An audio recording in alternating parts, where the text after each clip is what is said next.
Good morning. मैं शिवाशी सुमन, आप देख रहे हैं पीसीएस एकेडमी पटना।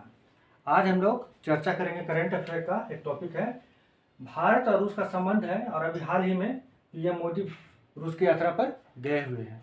तो रूस की यात्रा पर जाने के बाद क्या क्या मुख्य घटनाक्रम हुआ है और क्या क्या मुख्य बातें हैं, उसको हम लोग बड़ा ही संक्षेप में सरल भाषा में समझने का कोशिश करेंगे। देखिए, ये 5 टॉपिक है, ये 5 पॉइंट है जिस पर हम लोग डिस्कशन करेंगे, जो कि पीएम मोदी रूस की यात्रा पर गए हैं। तो ये सब बातों पर चर्चा किया गया है, तो इसको हम लोग समझने का कोशिश करते हैं। पहला क्या है? व्यापार में वृद्धि, है ना।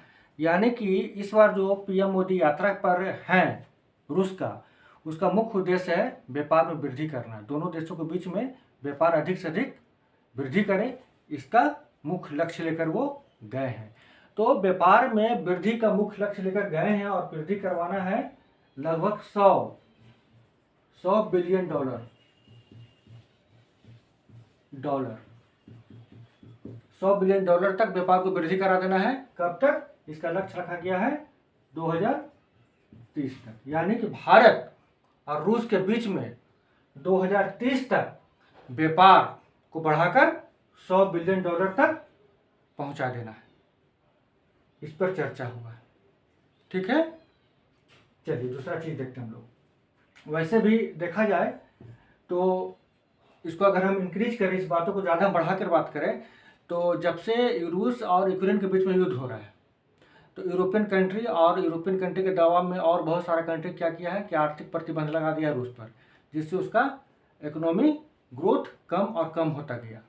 लेकिन भारत अपना कच्चा तेल का व्यापार उसे जारी रखा, कच्चा तेल खरीदना जारी रखा, है ना। और कच्चा तेल खरीदने का मात्रा में भी बढ़ा दिया, जिससे भारत और रूस का व्यापार कितना बढ़ गया था?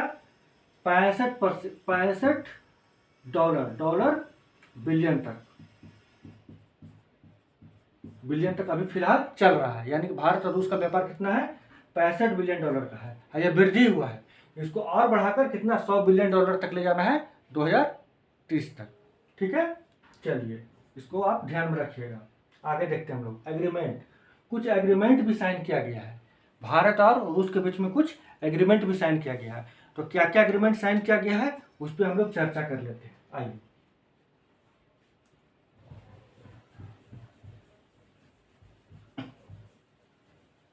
क्या क्या एग्रीमेंट साइन किया गया है? तो पहला साइन किया गया है एनर्जी पर। एनर्जी एग्रीमेंट की बात करें तो पहला साइन किया गया है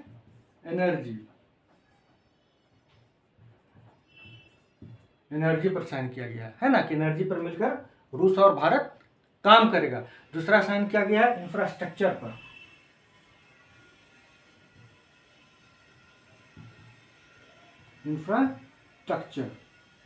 इंफ्रास्ट्रक्चर पर मिलकर काम करेगा। तीसरा क्या है कि आपका डेवलपमेंट के क्षेत्र में काम करेगा।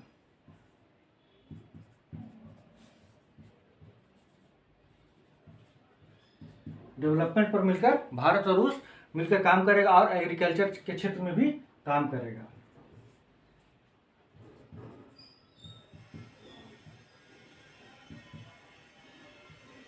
एग्रीकल्चर में यानी कृषि में मिलकर काम करेगा। तो इस तरह देखिएगा कि एग्रीमेंट क्या क्या साइन किया गया है।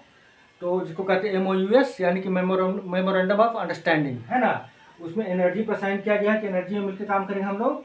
इंफ्रास्ट्रक्चर में काम करेंगे, बुनियादी संरचना जिसको हिंदी में कहते हैं। एनर्जी मतलब ऊर्जा के क्षेत्र में, इसमें बुनियादी संरचना के क्षेत्र में काम करेगा। तीसरा डेवलपमेंट यानी विकासात्मक कार्य जो होता है उस पर काम करेगा। और एग्रीकल्चर के क्षेत्र में ये दोनों देश मिलकर साथ साथ काम करेगा, और देश का अपना देश का इकोनॉमी को बूस्ट करेगा, और साथ में एक दूसरे को भी इकोनॉमिक में बूस्ट करने में सहायता प्रदान करेगा। तो ये एग्रीमेंट साइन हुआ है दोनों के बीच में। फिर आइए हम लोग कनेक्टिविटी रूट पर आते हैं। कनेक्टिविटी रूट पर भी चर्चा हुआ है।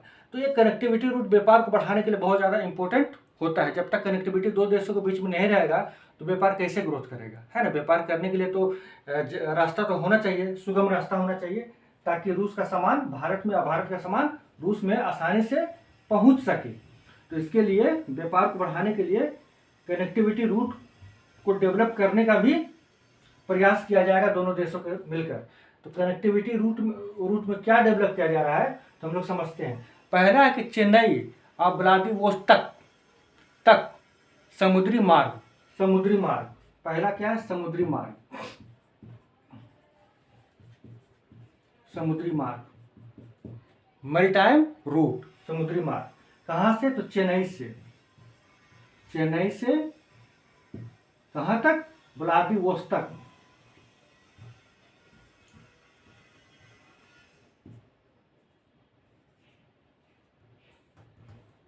व्लादिवोस्तोक तक, है ना। यानी लिख दे रहे चेन्नई व्लादिवोस्तोक, समुद्री मार्ग जाएगा, ठीक है ना। समुद्र के रास्ते से चेन्नई होते हुए व्लादिवोस्तोक जाएगा। दूसरा क्या है? कहाँ से कहाँ तक? तो international north south transport corridor.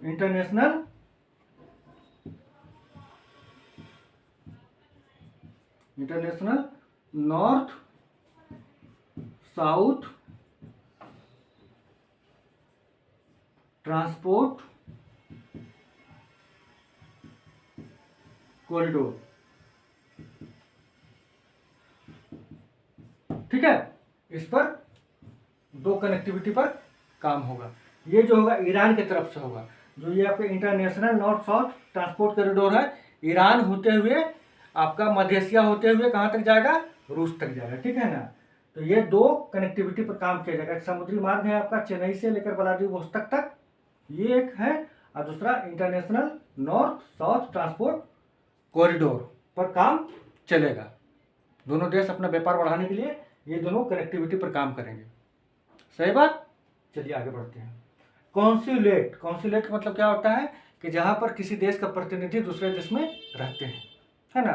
तो भारत का बहुत दिनों से रिक्वेस्ट था रूस को कि एक कॉन्सुलेट कजान में खोलने का इजाज़त दिया जाए।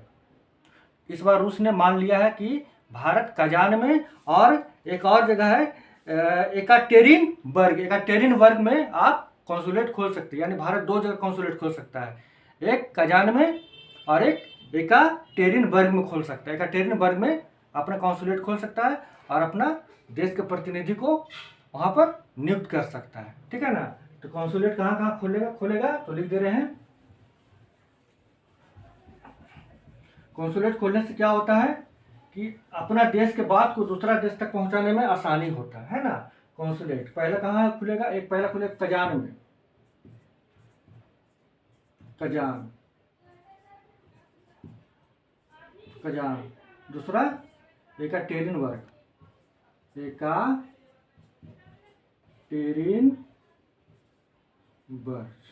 है ना। इसको हिंदी में लिख दो एकाटेरिनबर्ग,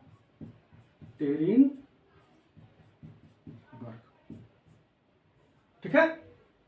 इन दो जगह पर क्या खुलेगा? कॉन्सुलेट, जहां पर भारत के द्वारा नियुक्त प्रतिनिधि रहेंगे। अपना इंडियन डायस्पोरा को मजबूत करना चाह रहा भारत। कहाँ? रूस में, ठीक है।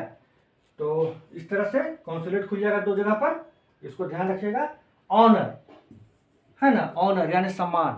तो रूस के द्वारा भारत के प्रधानमंत्री को वहाँ का सबसे बड़ा सिविलियन अवार्ड, सिविलियन ऑनर दिया गया है, ठीक है। सबसे बड़ा सिविलियन ऑनर दिया गया है। नाम क्या है? Saint Andrew Apostle, the Order of Saint Andrew Apostle. यानी ऑनर में क्या है? ऑनर में देश का सबसे बड़ा civilian honour, the Order of Saint Andrew Apostle, Apostle से नवाजा गया है, जो रूस का सबसे बड़ा सिविलियन ऑनर है, सम्मान है, ठीक है ना। तो इस तरह से मुख्य रूप से हम लोग फटाफट देख लिए क्या कि 5 मुख्य बातों पर वहाँ चर्चा किया गया है और 5 मुख्य बात हम लोग जान गए। तो इस तरह से भारत और रूस का संबंध और आगे बेहतर होगा। और ये दौरा था पीएम मोदी का, एकदम व्यापारिक दौरा था। इस पर डिफेंस का बहुत ज़्यादा चर्चा नहीं किया गया है। और भी कुछ कुछ छोटे मोटे बातों पर चर्चा किया गया है, जैसे क्या क्लाइमेट चेंज पर किया गया है ना, पॉल्यूशन पर किया गया, इन सब बातों पर भी चर्चा किया गया है। लेकिन ये सब मुख्य बातें था जो आपके साथ हम शेयर कर लिए। तो आज के लिए बस इतना ही। हम लोग फिर मिलेंगे एक नए वीडियो के साथ। तब तक के लिए नमस्कार।